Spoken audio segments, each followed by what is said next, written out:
Welcome, ladies and gentlemen. My name is Ahad Raza, and today I'm going to give you a tip that is extremely effective if you're a Masters player. If you haven't checked out Hadrian Stiff's series on Master Squash, I would highly encourage you to check it out. He conveys some fantastic tips based on his own experience as a Masters player, as well as those of his students. So the tip for today is when you are under pressure going into a front corner, I would actually encourage you to mix in an unconventional shot.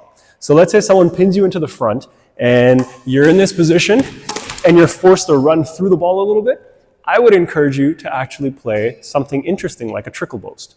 Now, we all know the older we get, physicality becomes more and more difficult. The more I see high-level Masters players play, especially as we get older, I've had the privilege of coaching several folks in their 60s and even in their 70s, going into that front corner, especially with some speed, often results in a run through of the ball after we hit it.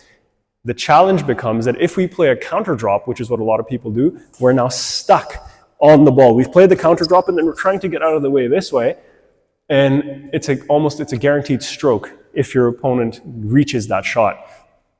What this trickle boast scenario does, now obviously, let me pause for a moment.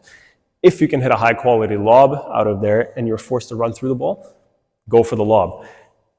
But do mix in the trickle boast I showed you a moment ago. Let me show you once more. So from this position, if I have to run through the ball, I'm gonna come here and then I'm running through. I'm sucking my opponent in, showing them a drop shot with a low racket preparation. I'm not coming in with a big prep. I might actually show the drop, suck them into this line towards the side wall, and then the ball's moving away over there. As we all know, the older we get, changing direction becomes exceedingly difficult. So if your opponent makes one movement towards that side wall, they're unlikely to be able to make that sort of a powerful adjustment, especially as we get older and older. Typically, the straight line movement becomes our best friend. I'm also speaking partly from experience here. So folks, the key in Master Squash really is, can you try to break your opponent's movement down? In the previous video, we talked about breaking down your opponent's movement with a hold, so you're breaking up their timing of the split step.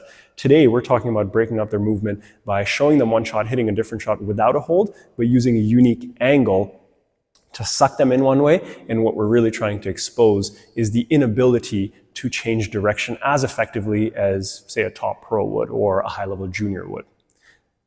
I hope that helps you. Again, if you haven't checked out Hadrian's series on Master Squash, do check it out. It has a lot of good nuggets for you. Take care. Oh, and of course, leave a comment under this video with any questions, feedback that you have. Subscribe to the channel if you haven't done so. If you like the video, give it a thumbs up, and we'll see you in the next one. Take care.